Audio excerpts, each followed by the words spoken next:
Vous m'entendez là? Oui, c'est bon. Parce que depuis tout à l'heure, je clique et ça me dit l'hôte refuse que vous activiez votre micro. Donc, bien joué. Alors, bonsoir à tous.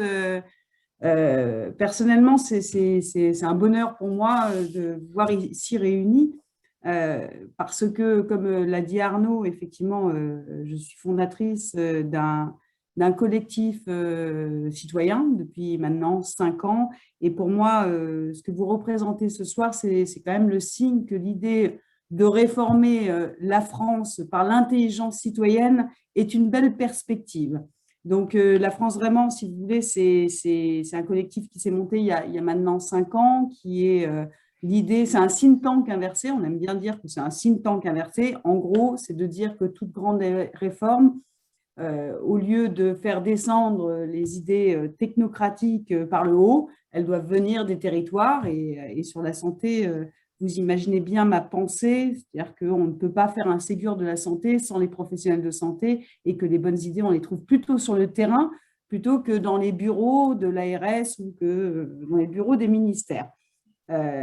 Clairement, pour tous les échanges qu'on a eus avec Arnaud pendant ces quelques mois, depuis le temps qu'on travaille ensemble, ce qui me marque, et je vous ai écouté depuis tout à l'heure et c'était fort intéressant, c'est que quand on regarde la santé, pour moi, c'est clairement le miroir de la société et du fonctionnement du monde.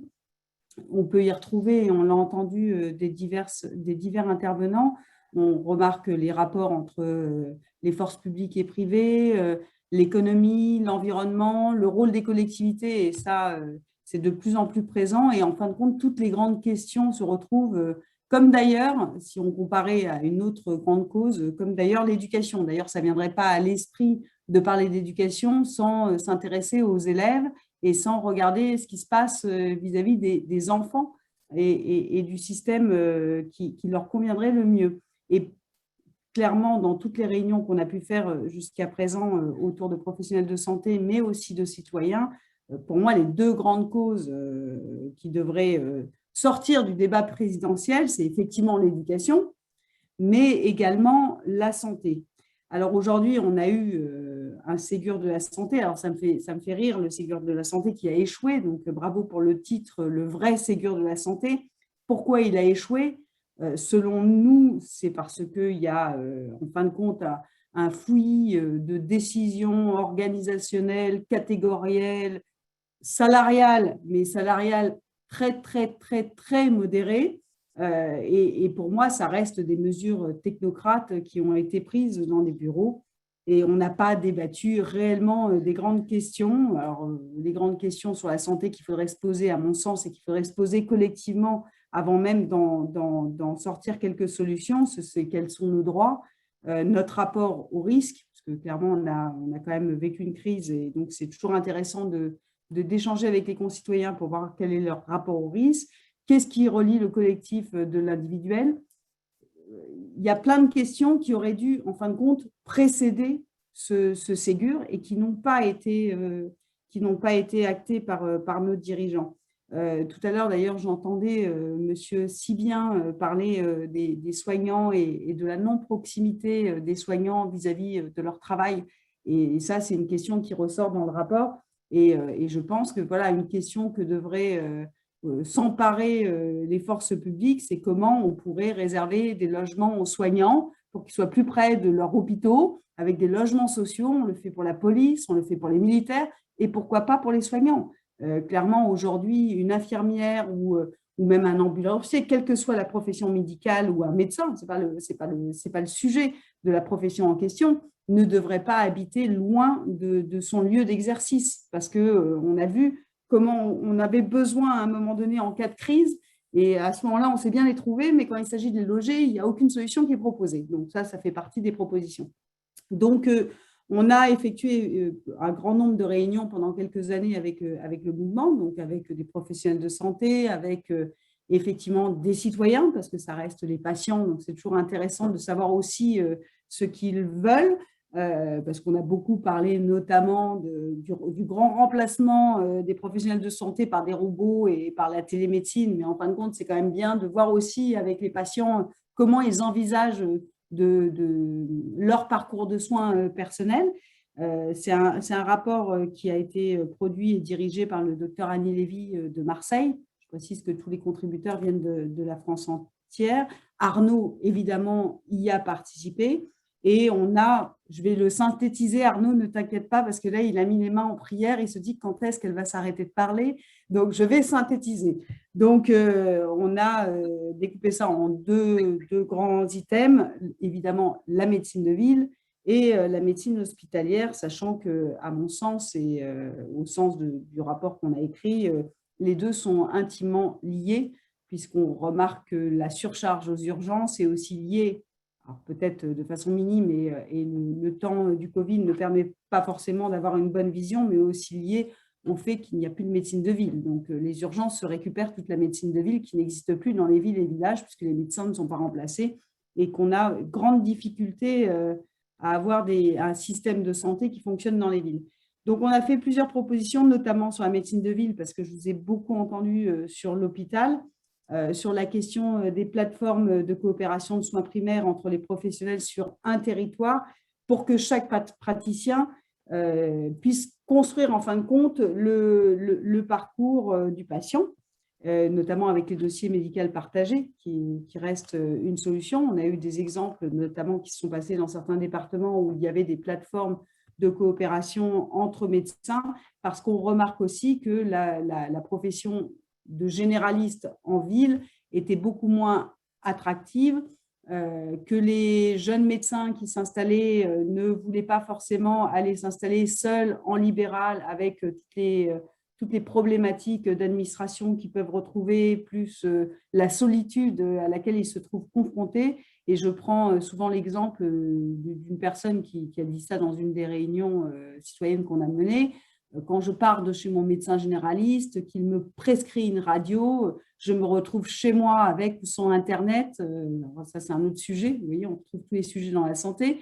Et je dois prendre mon rendez-vous sur Doctolib. Et éventuellement, si c'est urgent, en fin de compte, je ne trouve pas mon rendez-vous. Donc, ça prend 3 semaines, 4 semaines parce que je ne trouve pas de médecin.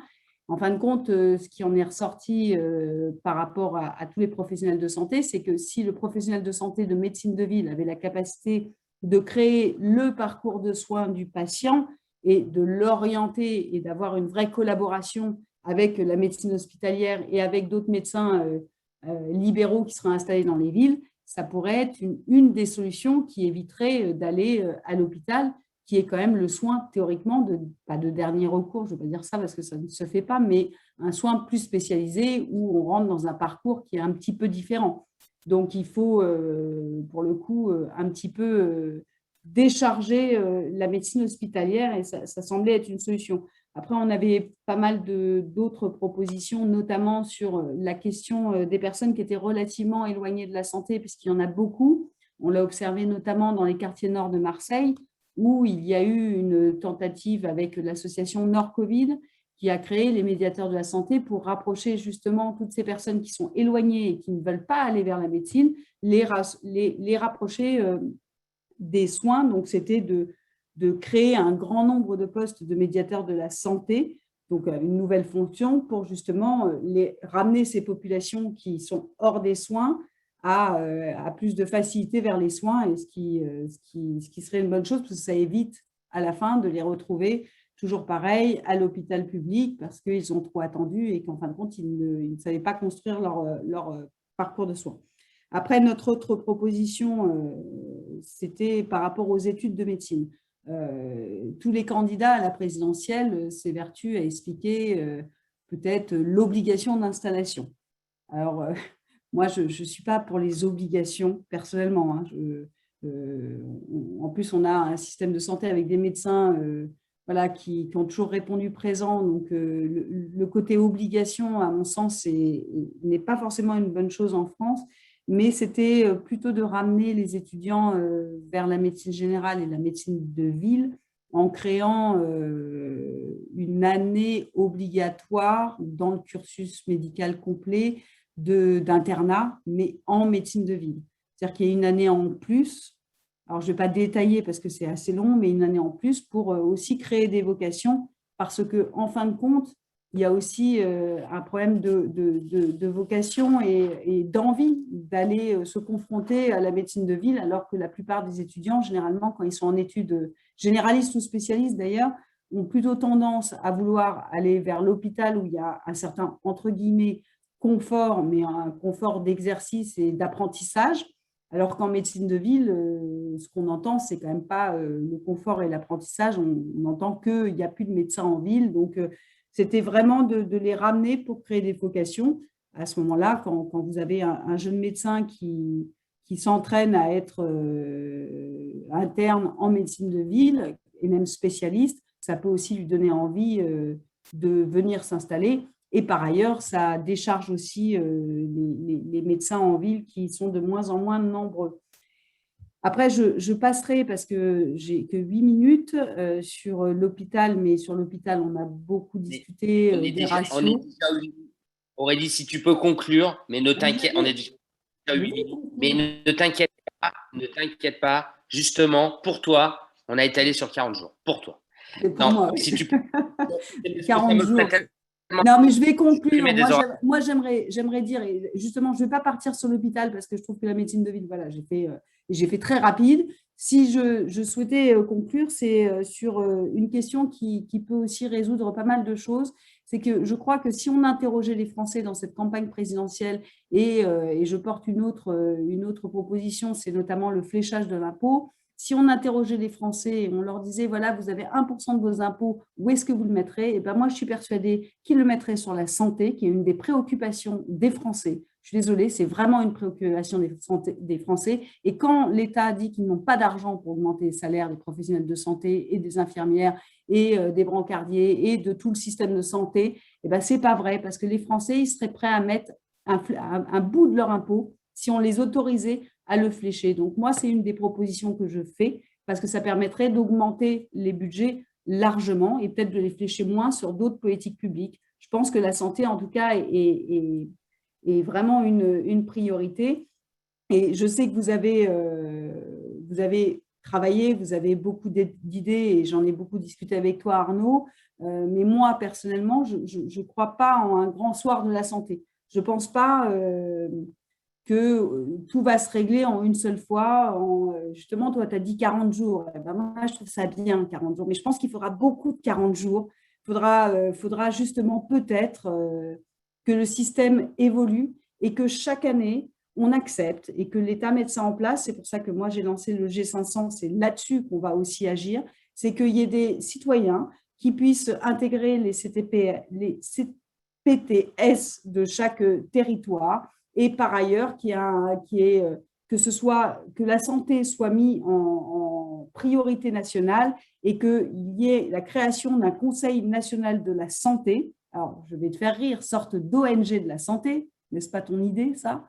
Voilà, ONG de la santé qui veillera à l'information régulière des décideurs et qui pourra à tout moment mettre le projecteur sur les situations non prises en charge. Parce que quand je regarde tout ce qui se passe sur le côté droit et qui me perturbe énormément, parce qu'il y a tellement de questions et il y a tellement de situations qui ne sont pas prises en charge que je ne pense pas qu'on le réglera en une fois et que si on accepte que les citoyens, et quand je dis les citoyens, c'est aussi les professionnels de santé, hein, entendons-nous bien, en premier lieu les professionnels de santé, si on ne s'intéresse pas à ceux qui font, on se plantera encore une fois. Il ne suffit pas de dire on va vous augmenter à 1% votre salaire ou 2% votre salaire. Il suffit de revoir le système de santé dans sa globalité et de l'assumer et qu'on le laisse évoluer aussi avec le temps et qu'on soit capable de se tromper, de revenir en arrière et de se dire que si on veut que notre système de santé soit le plus beau comme il l'a toujours été et considéré dans le monde et si on ne veut pas arriver, comme l'a dit un des intervenants quand je suis arrivée tout à l'heure avec un peu de retard,